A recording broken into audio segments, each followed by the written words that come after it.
I'd like everyone to take a minute and think about their day.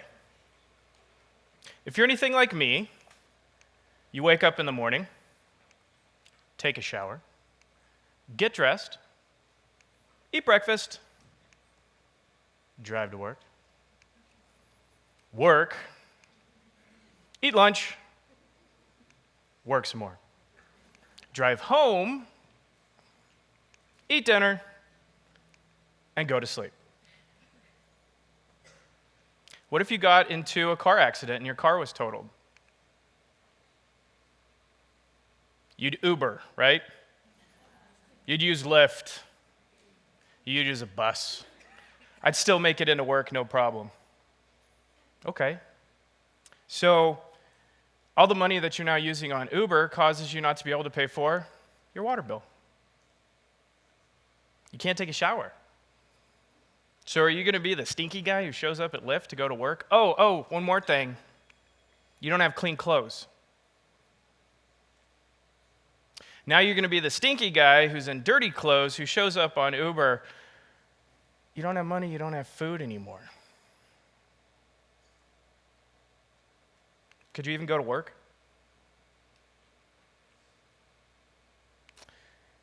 I want to talk to you about the invisible population. You've seen them. They are visible, believe it or not. You've seen them in the park. You've seen them downtown. You've seen them on the off-ramps of the freeway.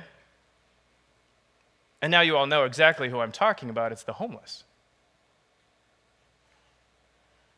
But this is why they're invisible. Take a second and think about the last person that you saw that was homeless. Do you remember what they looked like? What color was their hair? Now, what you remember, unfortunately, is that they were gross, that their clothing was dirty, that they were doing weird things, that they were huddled up in a group in a park. You didn't remember that they were a person. They became invisible to you. Well, I want to introduce you to Charlotte. When you watch this video, you're going to say, she's an actor. She's not an actor.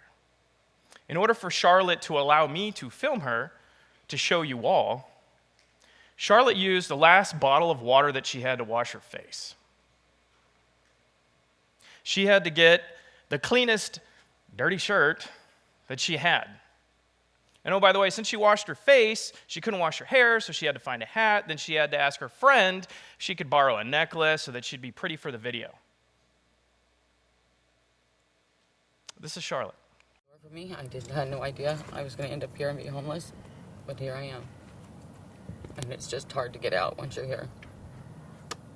You know, not having running water, all the things I used to take for granted. You know, I had it nice in Orange County. I had a job for 20 years. I had a brain aneurysm. I didn't have that planned. You know, the results kind of trickled down. I got addicted to pain pills after that for a while. So I have my addiction battles too. But there's, you know, it's just hard to find food. It's hard to get a job without an address, without a shower, to be clean, to have clean clothes, you know, have a mailing address. It's just, what do you put on an application? I just want out of here. This isn't home sweet home. To pile up stuff I got out of a dumpster. Excuse me. But yeah, I think a job.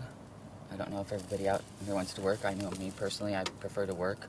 The self-worth that you get, you know, because your self-esteem gets real low out here.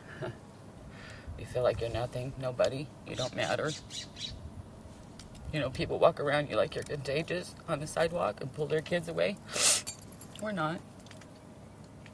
Some people are not good people out here, but there's a lot of people that are good people. I think I'm one of them, you know. My heart's in the right place.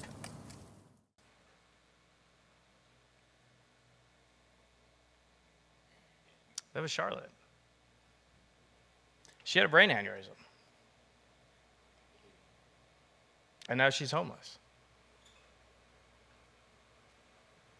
There's 3 types of homelessness. Transitional. Believe it or not, it's you and me. Some kind of medical catastrophe happens to us. All of a sudden we can't pay our bills. Something happens to our car. Now we have to start using money in other ways. It could be any one of us. Episodic. These are individuals that go in and out of homelessness. More often than not, they have behavioral health issues that need to be taken care of, which causes that. Eventually, these individuals become chronically homeless. These are the individuals that really need programs, that need help. The problem is growing significantly. I'm going to put a number up on the screen, and it's kind of devastating, really. It's the increase of our homeless population within this city in 1 year.